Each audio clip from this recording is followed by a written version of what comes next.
My name is Sophia, I'm 27, and I am a captain in the United States Army Special Forces.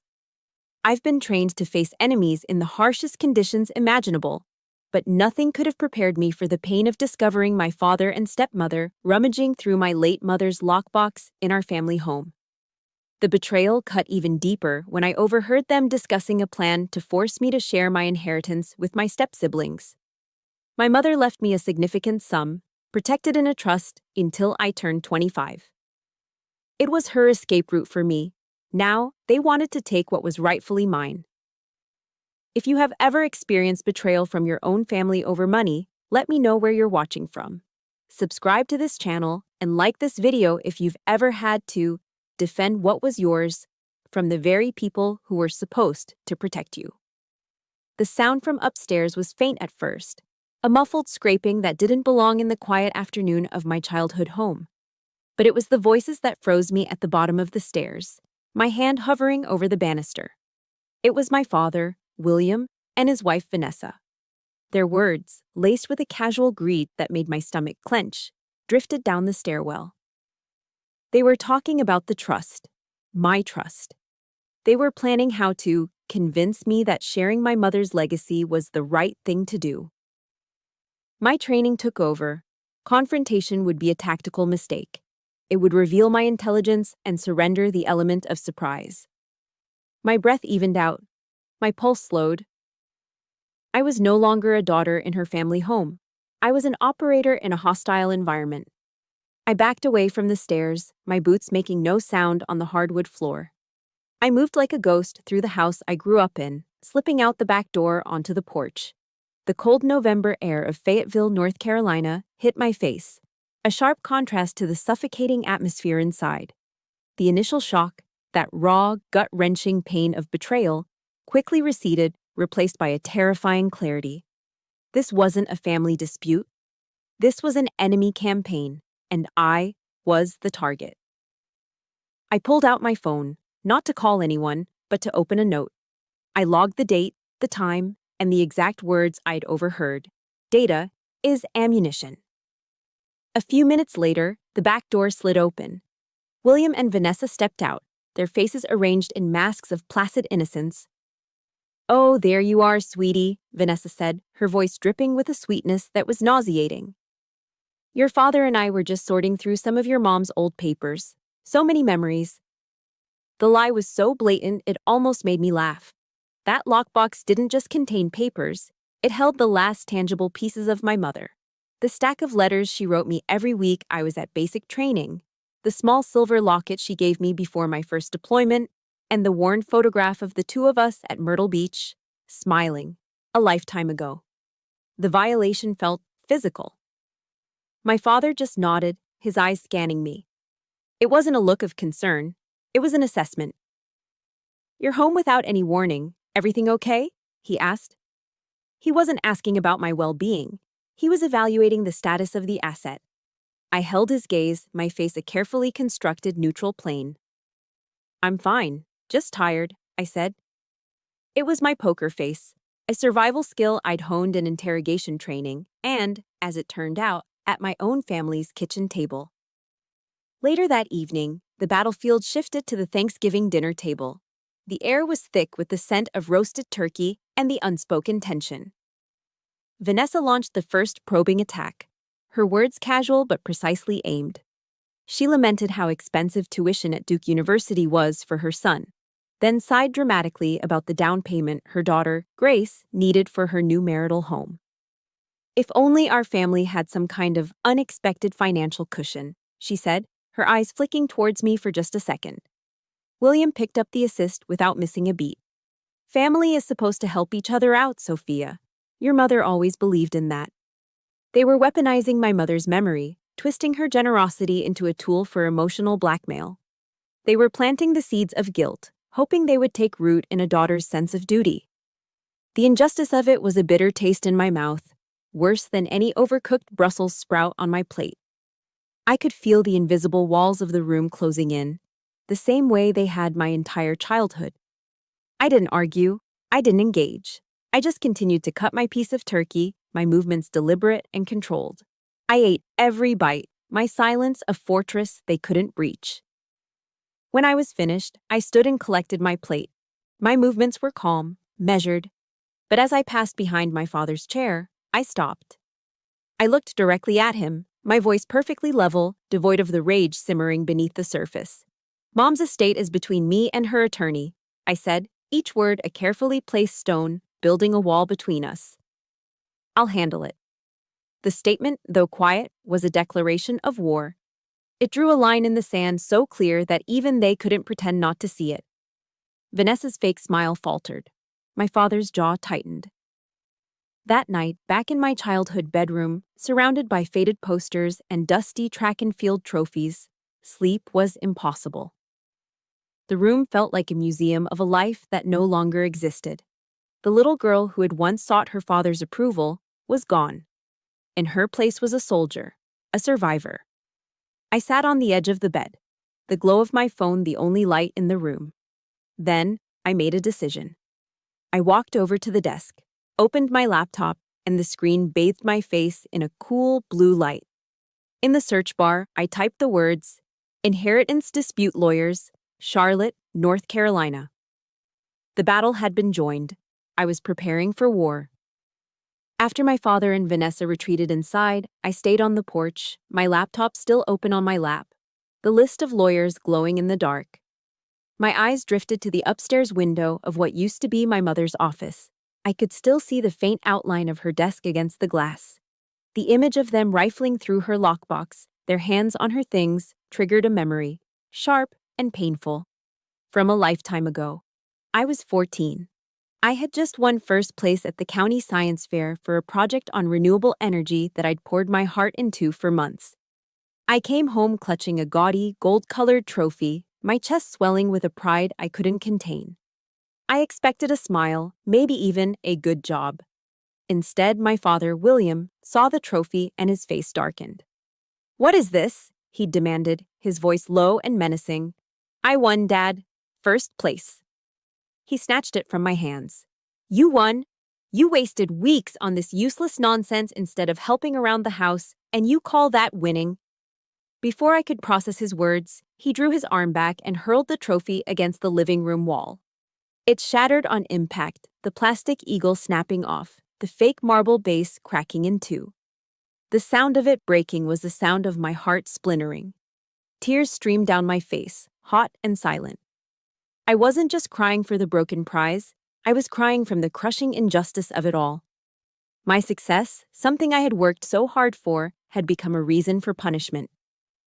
He pointed a finger at me, his face red with a rage I would never understand. "Don't you dare cry in my house. Weakness is not welcome here." Later that night, my mother, Elaine, found me in my room, staring at the broken pieces of the trophy I'd gathered from the floor. She didn't offer empty platitudes or tell me it would be okay. My mother wasn't built that way. She was a lawyer, precise and logical, but with a fierce, quiet love that was my anchor. She sat beside me on the bed and placed a small leather-bound book in my hands. It was old, the pages worn and soft to the touch. The gold lettering on the cover read, Meditations.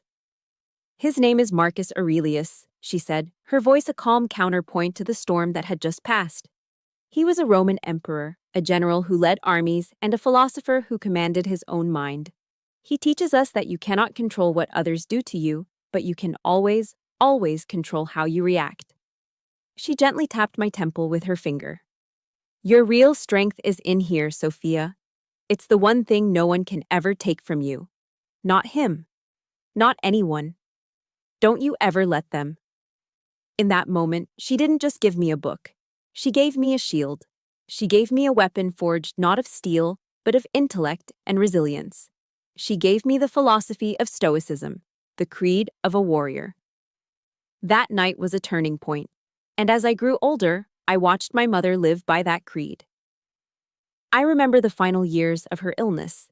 Cancer withered her body, leaving her frail, but it never touched her mind. Her eyes remained as sharp and clear as ever. I'd come home from college on weekends and find her at her desk for hours, surrounded by legal documents, on the phone with attorneys. I thought she was settling her own affairs. I was wrong. She wasn't preparing to die, she was preparing me to live. She was building a fortress. A legal fortress around the assets she had earned, brick by painstaking brick. One afternoon, when she was tired, she explained it to me in a rare moment of vulnerability. "This isn't about the money, Sophia," she said, her voice thin but firm as she gestured to the stacks of paper. "This is freedom. This is years of your life where he can't control you, can't hold anything over your head. This is your ammunition for a future war you might have to fight." She looked at me, her gaze piercing. "I won't be there to fight it for you." She knew. Somehow she knew the kind of man my father truly was, and she knew that one day he would come for what was mine. My mother, the warrior, was arming her daughter for a battle she herself would never see. The sheer force of that love, that foresight, still takes my breath away. It was the ultimate act of protection. Back in the present, sitting in the cold North Carolina night, I finally closed my laptop. I went back inside, up to my room, and pulled that same leather-bound book from my nightstand. The cover was even more worn now, the spine soft from years of use. I opened it, and my eyes immediately fell upon a passage she had underlined in pencil all those years ago. "The obstacle in the path becomes the path." Reading those words, the rage and the pain inside me settled into something else, something hard and clear, a purpose. This betrayal, this ugly grab for money by my father and his wife, it wasn't just an obstacle, it was a test. It was the war my mother had prepared me for. This was my path to fulfilling the promise I had made to her in the quiet of her hospital room, that I would live a life that was fully and unapologetically my own. I was no longer fighting just for a trust fund. I was fighting to defend the legacy of another warrior, my mother. And I would not fail her. I sat there in my childhood room, the warrior's creed from my mother echoing in my mind. My gaze drifted from the dusty academic awards on my shelf to the crisp Army Green Service uniform hanging on my closet door. The two seemed to belong to different people, from different worlds. But they weren't. They were both part of a long, lonely war I had been fighting for years. My mind went back to the sweltering heat of Fort Jackson, South Carolina. Basic training. I remember the relentless sun, the sand that got into everything, and the constant deafening roar of the drill sergeants' voices. Every muscle in my body screamed in protest. Every day was a test of survival. But the physical exhaustion was nothing compared to the profound loneliness. Mail call was the worst part of the day. I'd watch the other recruits in my platoon, their faces lighting up as they tore open letters from home, reading words of encouragement from parents, siblings, and sweethearts. They would read passages aloud, sharing stories and showing pictures. And every day, when the sergeant called out the last name, mine was never among them.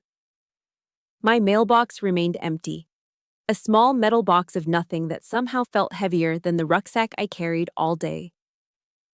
Then came the day we were finally allowed our first phone call. I waited in line for over an hour, my heart pounding with a desperate, childish hope. I just wanted to hear a kind word, a simple, "We're proud of you, keep going." I dialed my father's number, my hands trembling. He answered, and for a moment, it sounded normal. "Sophia, how are you?" "I'm good, Dad. It's tough, but I'm making it." "That's good to hear," he said, his tone detached. There was an awkward pause, and then he asked the question that shattered what little hope I had left.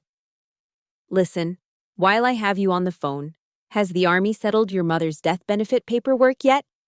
The world went silent. The chatter of the other recruits, the sounds of the base, it all faded away. In that moment, I understood.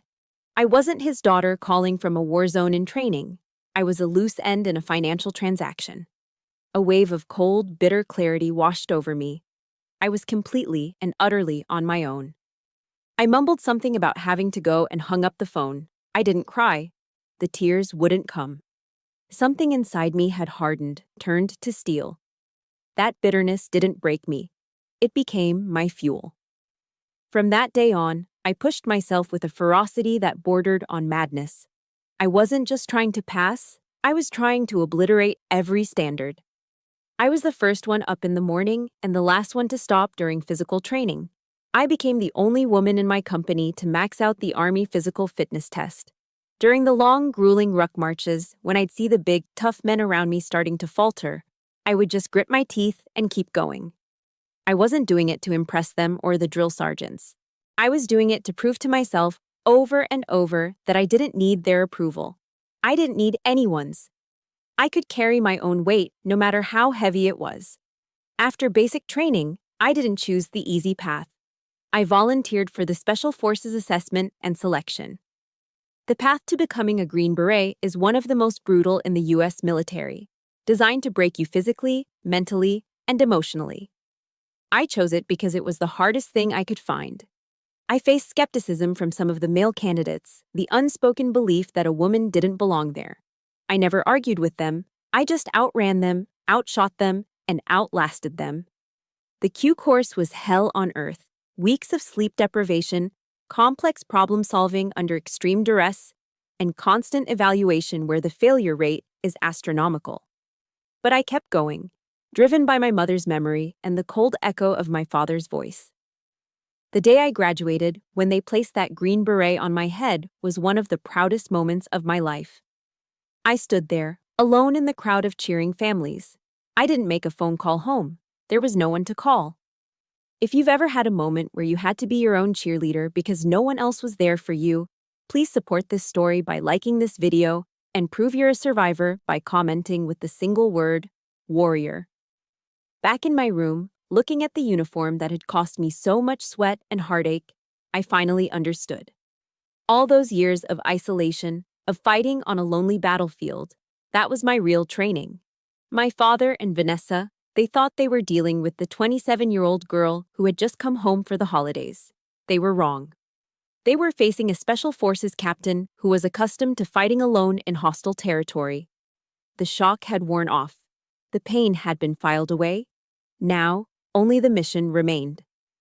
I said the words aloud to the quiet room, a cold resolve settling deep in my bones. I survived hell in the Q course. I can sure as hell survive this. My determination was forged. The next phase of the operation was about to begin. The cold resolve I'd felt in my bedroom began to fray around the edges as the night wore on. Determination is one thing, but the sheer weight of the fight ahead felt immense. A solitary burden in the suffocating silence of the house. I was an army of one, and the enemy knew the terrain of my heart better than anyone. Staring at the ceiling, the memory of that Thanksgiving dinner, thick with unspoken threats and feigned affection, replayed in my mind. But then, another memory surfaced, pushing the toxic one aside like a clean, strong wind. It was from just a few days earlier, my real Thanksgiving. It wasn't in a pristine dining room with polished silver and crystal glasses. It was in a loud, boisterous corner of Mac's Speed Shop, a legendary BBQ joint off Bragg Boulevard that always smelled of smoked pork, cheap beer, and freedom. My ODA, my Operational Detachment Alpha Team, was crammed into a scuffed-up wooden booth. There was no roasted turkey, no green bean casserole, no perfectly browned dinner rolls. Just plates piled high with saucy, fall-off-the-bone BBQ ribs, mountains of crinkle-cut fries, and sweating pitchers of Budweiser. The air vibrated with the sound of Leonard Skynyard on the jukebox, booming laughter, and the kind of outrageous, slightly embellished stories that can only be told among soldiers who have seen the world together. My team leader, Master Sergeant John Miller, we all just called him Sarge, raised his beer bottle, the gesture silencing the table more effectively than a command. Sarge was a man carved from granite and 20 years of hard-won wisdom, with more combat experience in his little finger than all the rest of us combined. His voice, a low gravelly sound, cut through the noise of the bar. "All right, listen up," he said. And every man, myself included, leaned in. A toast to the ones who couldn't make it home this year and to the family we've got right here. A chorus of hoo-ah erupted, a deep, resonant sound of agreement as we all clinked bottles. In that moment, surrounded by these men, my brothers in every way that mattered, I felt a sense of belonging so powerful it physically loosened the knot in my chest. This was family. Not the one you're born into by accident of biology, but the one you choose, the one you bleed and fight for. Back in the lonely quiet of my childhood room, that memory was a lifeline. I still had my team. I wasn't entirely alone. I picked up my phone, my thumb hesitating over Sarge's name in my contacts. It felt awkward, unprofessional even, to drag my personal mess into his world. We dealt with life and death, with threats to national security, not petty family squabbles over money. But I was out of options, operating on dangerously low emotional reserves. I hit the call button. He picked up on the second ring, his voice alert. Sophia, everything all right? You're supposed to be on leave, enjoying yourself. I took a deep breath, the air tasting stale. Sarge, I need some advice.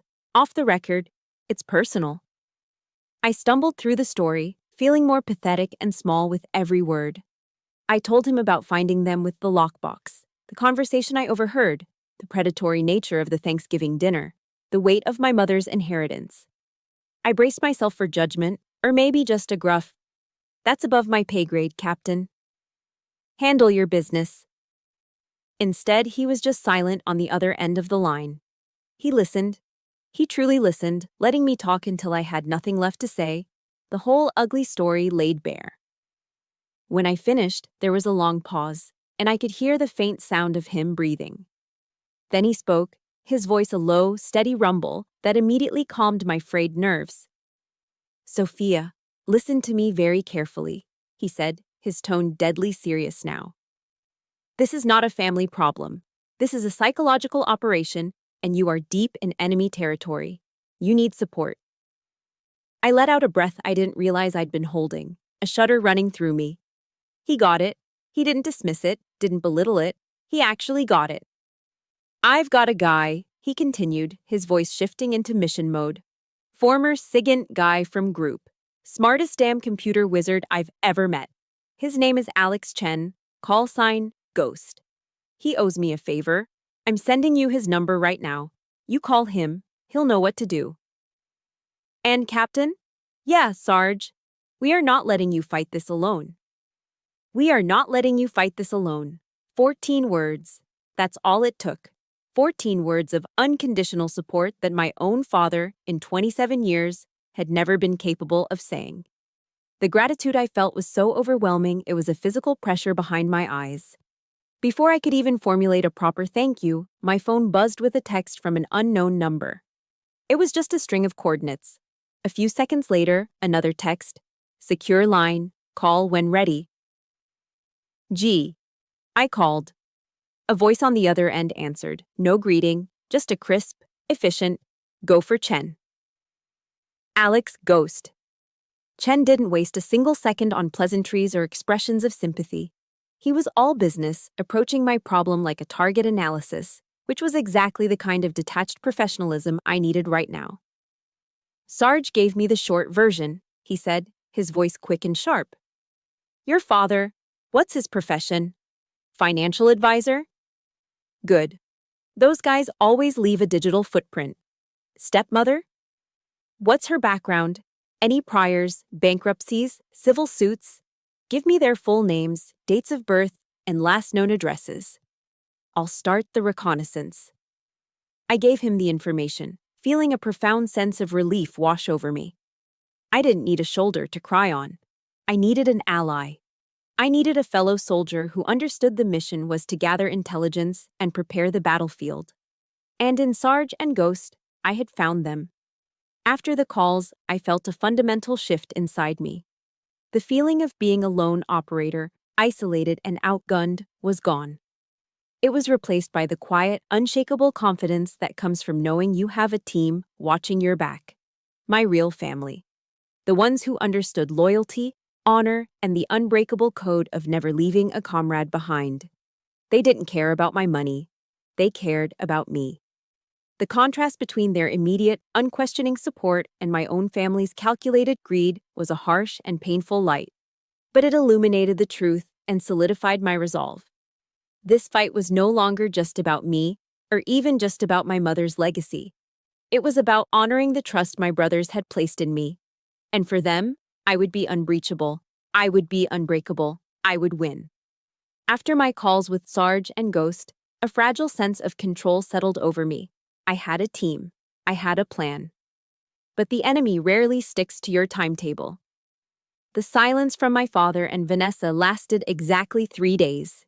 It was the calm before a multi-front assault. The first attack came from the flank, disguised as a white flag. A text message from my youngest stepsister, Jacob, who was 18. Hey, Sophia, are you free to talk? There's something I need to tell you. Of all of Vanessa's children, Jacob was the one I felt a flicker of hope for. He was quiet, seemingly kind, and mostly stayed out of the family's toxic dynamics. Against my better judgment, I agreed to meet him at a Starbucks off the All-American Freeway. My training screamed that it was a trap, but a small, foolish part of me hoped I was wrong. I wasn't. He sat across from me, looking genuinely distressed, nervously stirring a frappuccino that was already mostly melted. He told me how stressed his mom and my dad were, how the tension in the house was unbearable. He talked about financial struggles, about how hard they were trying to keep the family afloat. Then came the payload, delivered with practiced sincerity. Mom says, she says you just don't understand, he mumbled, refusing to meet my eyes. You have everything, Sophia. Your career, your mom's money. We don't. A little help from you would change everything for us. I felt a cold wave of disappointment wash over me. He wasn't being malicious. He was just weak. A pawn. Every word he spoke was a carefully crafted talking point straight from Vanessa's playbook.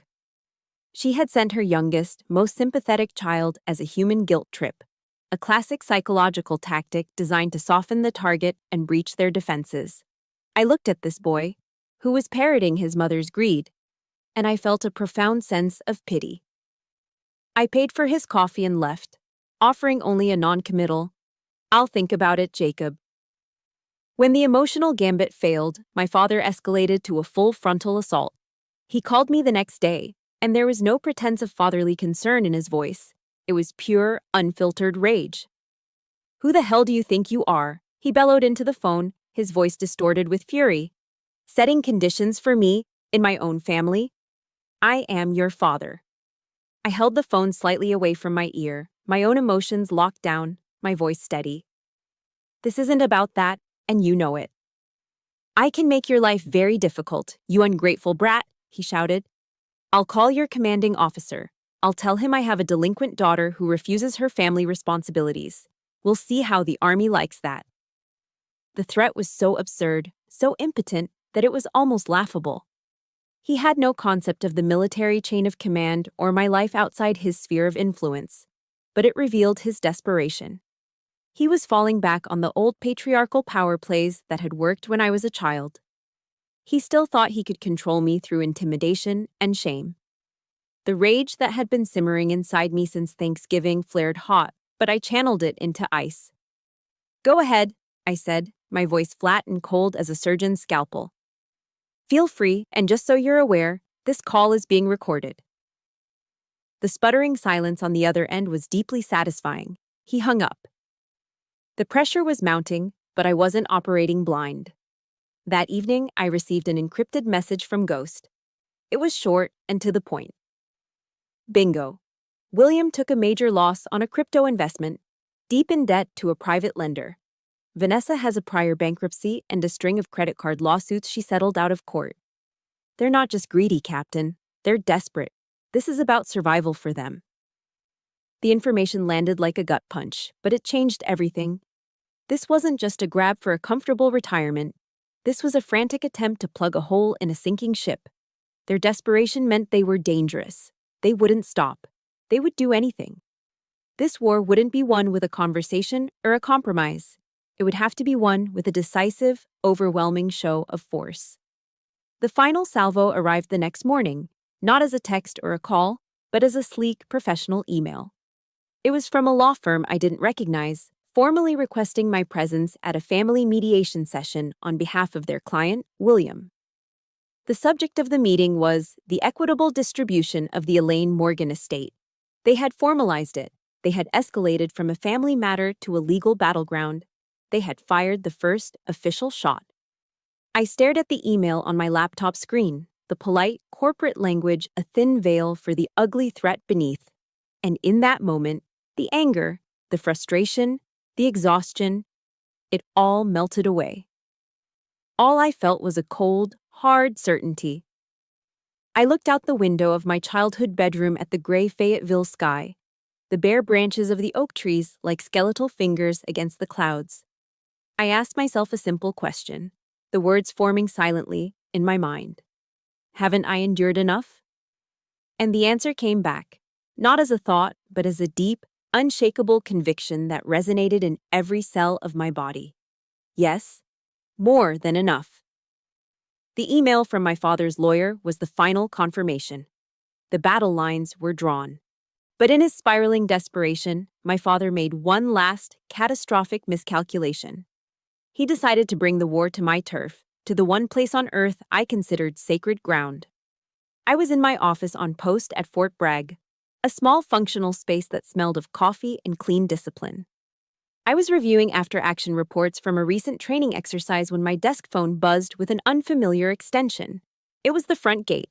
A sergeant on duty informed me that a civilian named William was requesting a visitor's pass, claiming to be my father with an urgent family matter that required my immediate attention.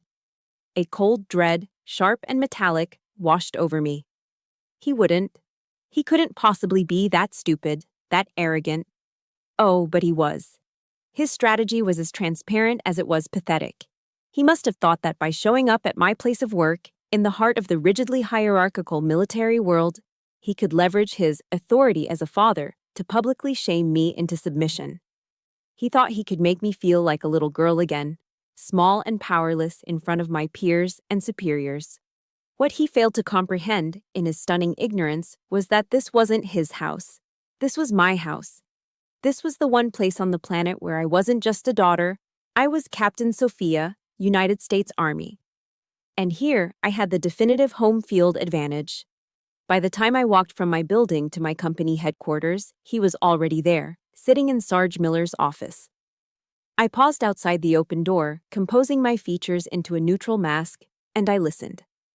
My father, I realized with a sudden, chilling clarity, was a far better actor than I had ever given him credit for.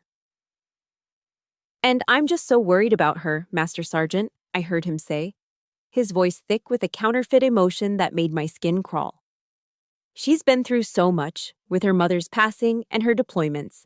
I'm afraid these painful memories are causing her to make unwise financial decisions.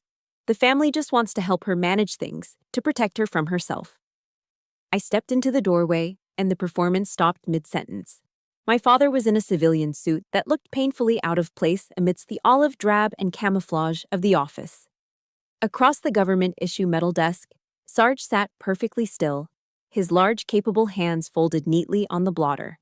He hadn't said a word. He just stared at my father with a pair of cold, steel-gray eyes that could freeze hell over. His silence was a fortress, a powerful, unspoken declaration of loyalty that my father, blinded by his own agenda, was too self-absorbed to notice. He saw Sarge not as my trusted team leader and brother-in-arms, but as a captive audience for his pathetic play. I entered the room, the heels of my boots making a sharp, authoritative sound on the polished linoleum floor. I was in my full operational camouflage pattern uniform, the rank on my chest and the Special Forces tab on my shoulder clear for all to see. My father's performance faltered as he saw me. He stood up, a reflexive attempt to reclaim some semblance of parental authority. "Sophia, thank goodness. I was just explaining the delicate situation to your—" I didn't look at him with fear or even the hot rage he deserved. For the first time, I looked at my father and felt nothing but a profound, weary pity. This desperate, manipulative man, performing for a stranger, was all that was left of the father I'd once tried so desperately to please. "William," I said. I didn't call him Dad. The name felt foreign and false in my mouth. My voice was clear and steady, cutting through the thick tension in the room. It didn't tremble, not even for a second. "This is my place of work. These people," I said, gesturing slightly towards Sarge, "are my family. You have just crossed the final, unforgivable line." I turned my head slightly to address my team leader, my voice shifting into the formal, respectful tone of a subordinate addressing a superior officer. Master Sergeant Miller, this man has no official business on a secure military installation. I am requesting that you have him escorted off post. Sarge gave a single, almost imperceptible nod. That was all the confirmation I needed. His trust in me was absolute. Then I turned my full attention back to William. I looked him directly in the eye, letting him see the absolute absence of the frightened little girl he thought he could still control. Any and all future communication from you or Vanessa will go through my lawyer, I stated, each word a final, unbreakable command. Do not come here again. Do not call me again. We are done. The color drained from his face. His carefully constructed facade of the concerned father crumbled into dust, revealing the stunned, humiliated man underneath. He looked from my unwavering gaze to Sarge's stony, unreadable expression, and finally understood. He had lost. He'd walked into my world, played by his rules, and my world had utterly rejected him. He stammered something incoherent, a jumble of useless words, grabbed his briefcase, and practically fled from the office like a beaten dog. The heavy office door clicked shut behind him, and the silence he left behind was deafening. I stood there, not moving, just breathing. A weight I had been carrying on my shoulders for 27 years, a crushing, invisible burden of expectation and disappointment, simply lifted. It wasn't a victory that made me want to cheer. It was a release, a profound, fundamental liberation. I didn't scream, I didn't cry. I had simply drawn a boundary, not with pleas or arguments, but with the strength and authority I had earned with my own sweat, blood, and tears. If you've ever had to draw a hard line like that to protect your own peace, please show your support by liking this video. And if you believe in the power of setting boundaries, let me know I'm not alone by commenting with one word: freedom. Sarge finally moved. He stood up, walked around his desk, and stopped in front of me. He didn't offer a hug or a comforting word. That wasn't his way. He just looked at me with an expression of pure, unadulterated professional respect and gave another single, firm nod. "Good job, Captain," he said, his voice quiet but firm as oak. "You handled that. Now, go find a good lawyer. The real fight is about to begin." Sarge's words, "The real fight is about to begin," echoed in my head as I drove away from Fort Bragg. He was right. The confrontation in his office was just a skirmish. The legal demand for mediation was the opening salvo of the main battle. And I knew I couldn't win a legal war with military tactics alone. I needed a different kind of warrior. I didn't look for a lawyer in Fayetteville. My father had lived and worked there for 30 years. His network of friends and colleagues was woven into the fabric of the town. I needed a complete outsider, someone with no local ties and no reason to play nice. So, I drove the 3 hours to Charlotte, to the gleaming glass towers of the city's financial district. I was heading to the office of a woman I'd only heard about in whispers, a family law attorney with a legendary reputation and a nickname to match, Catherine Morgan, also known as Cat the Shark. They said she never lost. Her office was on the top floor of the Bank of America Corporate Center, a corner suite with floor-to-ceiling windows that offered a commanding view of the entire city. The space was modern, minimalist, and radiated power.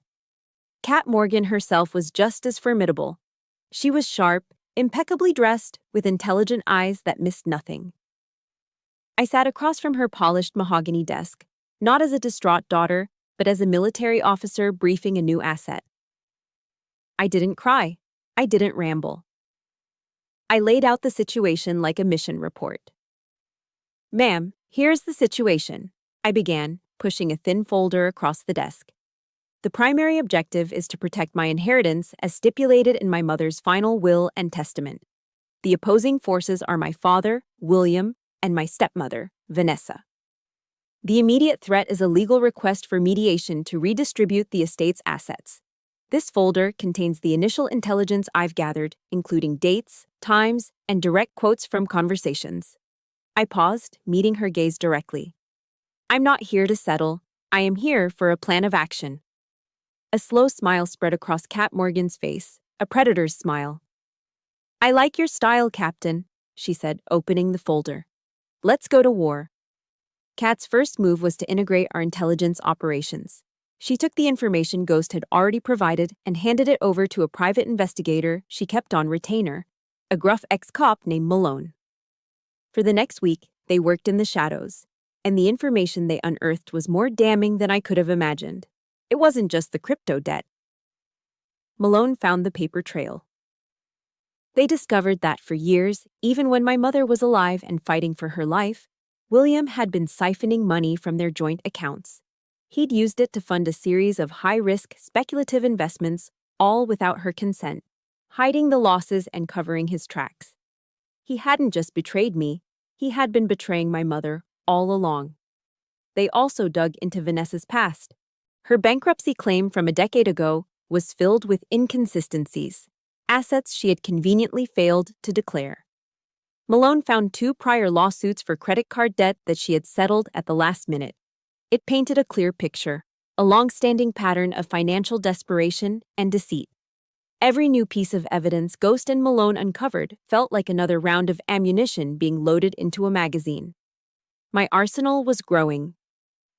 A week later, I was back in Kat's office. She had dozens of documents spread across her large conference table, like a map of the battlefield. Bank statements, court records, property deeds, sworn affidavits from former business associates of my father. We're not going to just respond to their lawyer's letter, Sophia, Kat said, her voice sharp and decisive. We're not going to defend, we are going to attack. Her strategy was brilliant in its simplicity and aggression. They want a mediation, she said with a humorless laugh. We'll give them one.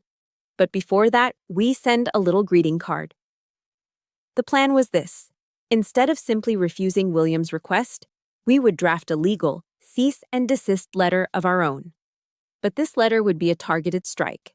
It would meticulously outline every single piece of financial misconduct we had uncovered, complete with exhibit numbers referencing the evidence we now possessed.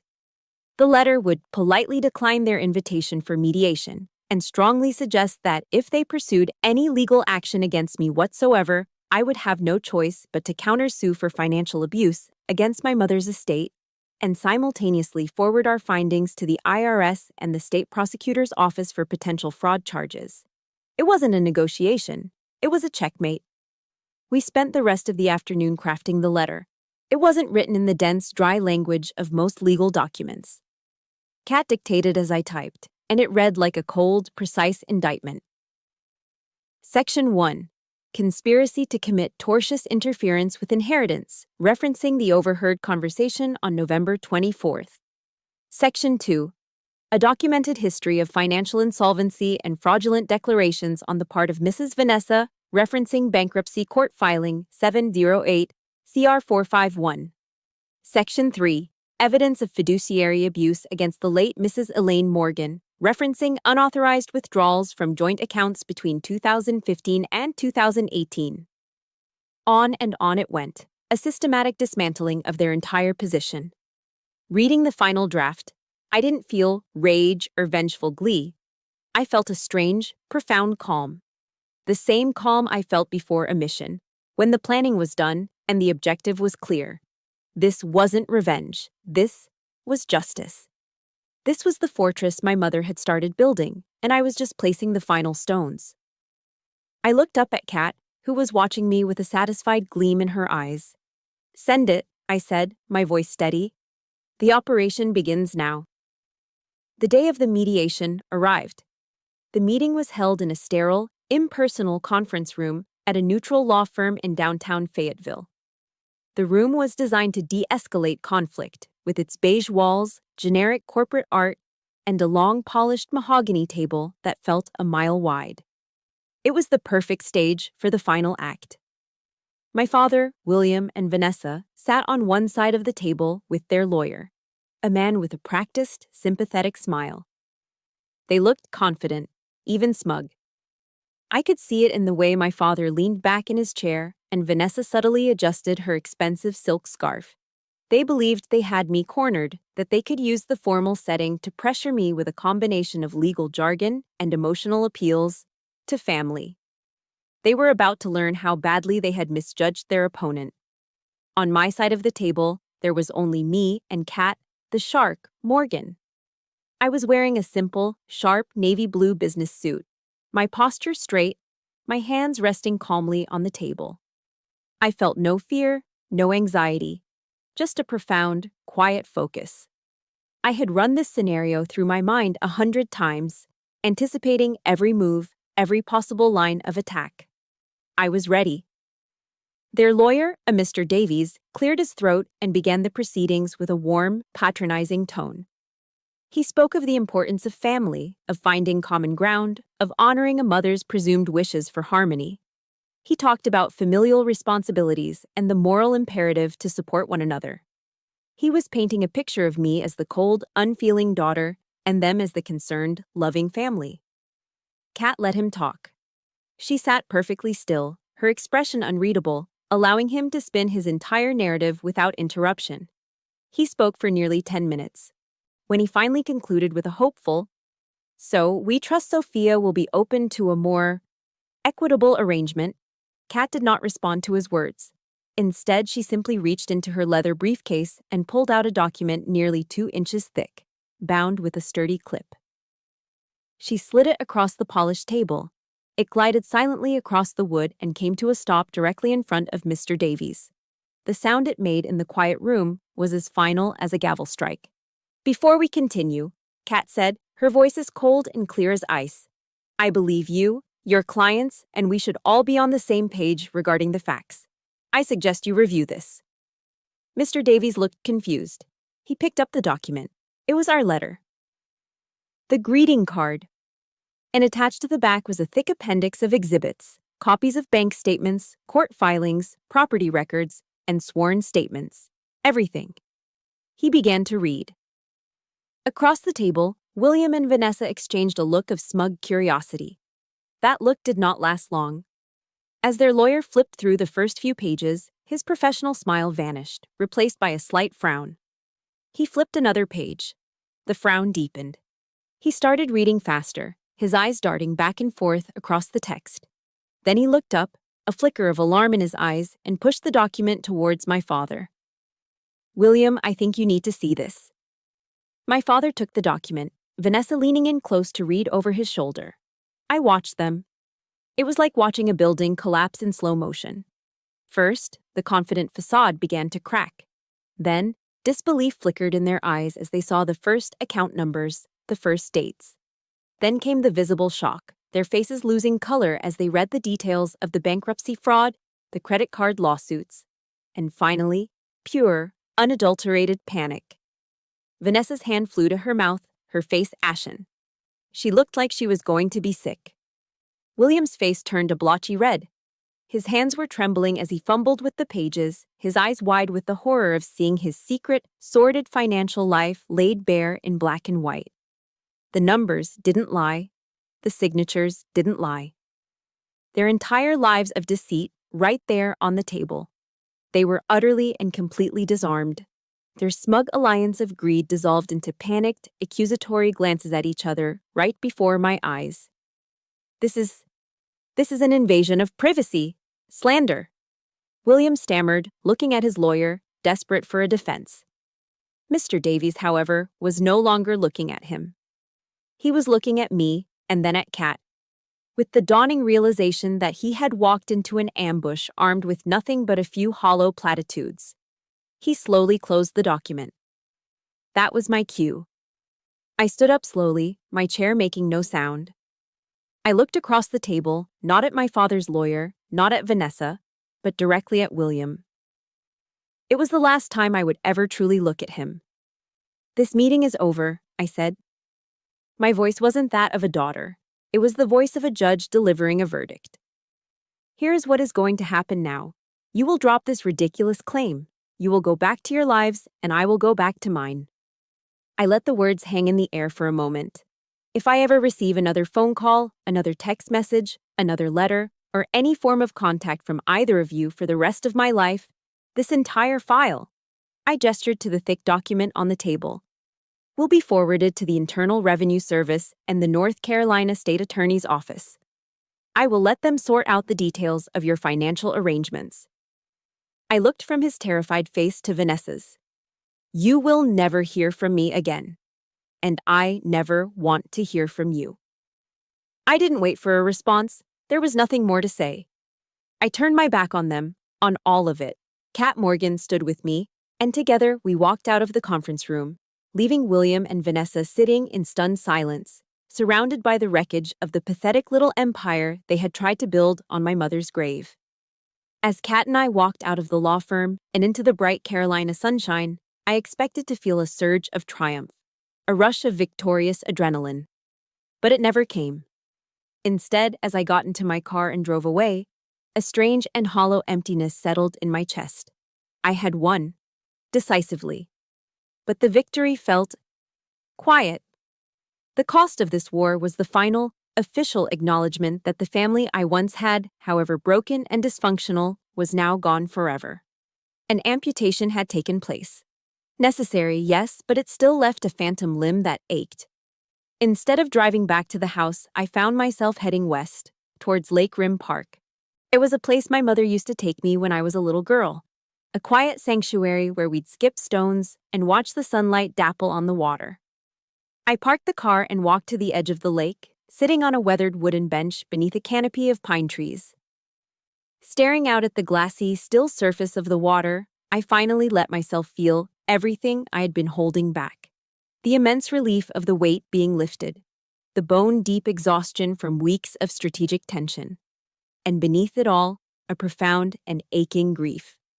It wasn't grief for the man who had just been defeated, but for the father he never was. It was a sadness for the little girl inside me who had spent so many years craving a simple word of pride, a gentle hand on her shoulder, and had received a shattered trophy and a demand for money instead. I sat there for a long time, letting the quiet sorrow wash over me, giving that little girl the space to mourn what she never had. A couple of days later, my phone buzzed with a text from an unknown number. It was Jacob. He asked if he could see me one last time before I left town, to talk. I hesitated, but agreed to meet him at a small, independent coffee shop downtown. He looked terrible. There were dark circles under his eyes, and he seemed to have lost weight. He sat across from me, his hands wrapped around a cup of black coffee he never touched. He didn't make excuses. He just apologized. "I'm so sorry, Sophia," he said, his voice barely a whisper. He admitted he had known about his mother and my father's plan for weeks, but he had been too scared, too dependent on them to say anything. "I knew it was wrong. You didn't deserve any of that. None of it." I looked at the young man in front of me and saw the genuine shame in his eyes. He wasn't a monster like them. He was just a boy who had made a cowardly choice, and I understood cowardice. I had been a coward for years, swallowing my pain and staying silent. "Thank you for saying that, Jacob," I said, my voice gentle. "I appreciate it, more than you know." I reached across the table and put my hand over his for a moment. "Just do one thing for me. Live a good life. Be a better man than he is. Don't go down their path." He nodded, tears welling in his eyes. I forgave him in that moment, not for him, but for me. But I also knew, with a sad certainty, that this conversation, this apology, changed nothing. The boundary had been drawn in blood and betrayal, and it could not be undrawn. That afternoon, I returned to the house one last time to perform a final, necessary ritual. I walked upstairs to my mother's old office, which had sat mostly untouched for years. I took out my key and opened the lockbox, my lockbox, the one they had violated. I didn't just grab it and leave. I sat on the floor, and with the careful reverence of a historian handling ancient artifacts, I took everything out. I read through the letters she had sent me at basic training, her elegant cursive filling the pages with love and encouragement. I held the small silver locket, tracing the intricate floral pattern with my thumb. I looked at the faded photograph of us on the beach, her arm wrapped tightly around my skinny shoulders. I carefully placed each item, one by one, into a new, sturdy pelican case I had brought with me.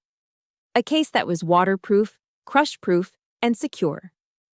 This was no longer just a collection of keepsakes. It was my mother's legacy, her essence, and it would not remain in this house, this toxic environment that had tarnished her memory. This was a rescue mission. I was finally taking my mother home, with me. Before I left to drive back to my own apartment near the base, I did one last thing. I took a single sheet of plain white paper and a pen. I didn't write a long, angry letter. There was no need for that anymore. My note was short, precise, and final. I placed it in the center of the kitchen table, where he would be sure to find it. It read, "William, this is the last time you will ever hear from me. I hope you find whatever it is you're looking for. Do not contact me again." I didn't sign it with your daughter. That relationship, like the little girl who craved his approval, was dead and buried. The note held no anger, no hatred, only the clean, quiet finality of a closed door. I walked out of that house and didn't look back. As I drove my truck out of the familiar neighborhood and headed for the highway, my eyes stayed fixed on the road ahead. I didn't even glance in the rearview mirror. There was nothing back there left for me to see. Driving back towards Fort Bragg, with the Pelican case containing my mother's legacy secured on the passenger seat, I felt a sense of peace I hadn't known was possible. The war was over. The boundaries were set. The ghosts were silenced. As my truck passed through the main gate, past the stern-faced MPs who gave me a sharp salute, I felt the tension of the past few weeks finally uncoil from my spine. I wasn't just returning to my job, I was coming home. The familiar rhythm of the base, the disciplined energy, the shared sense of purpose, the easy camaraderie, was the best possible balm for a wounded spirit.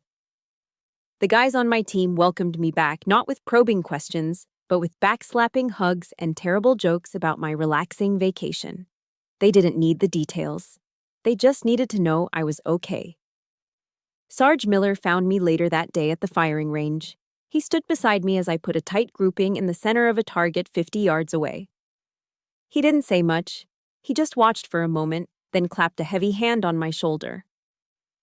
"Welcome home, Captain," he said, his voice laced with an unspoken understanding. Mission accomplished. That was all that needed to be said. He knew this had been one of the toughest missions of my life, fought not in a foreign desert, but in the landscape of my own past. His simple acknowledgement meant more to me than any medal. A year passed. Life found a new, quieter rhythm.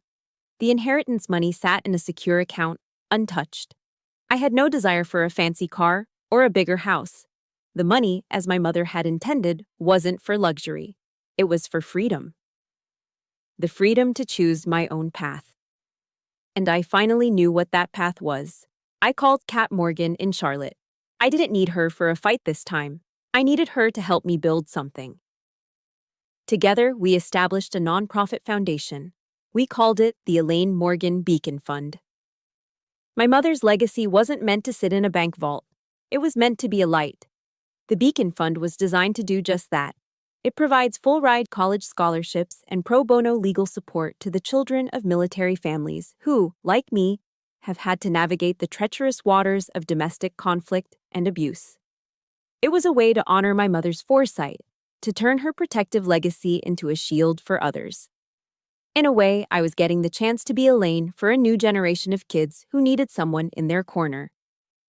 The story comes to a close on a warm spring evening at the first ever Beacon Fund Awards ceremony. It was held in a small auditorium on the campus of Fayetteville Tech. I stood at the podium in my dress uniform, looking out at the 5 inaugural recipients. They were bright, resilient, hopeful young faces, the children of soldiers, sailors, and airmen. They had already weathered storms in their young lives that many adults would never face. When I spoke, I didn't tell them my story. I didn't talk about the pain or the betrayal. That was my burden, not theirs. Instead, I shared with them the gift my mother had given me. My mother, Elaine, was a lawyer and a philosopher in her own way. I began, my voice steady and clear. She believed that the one thing we have absolute control over is not what happens to us, but how we respond.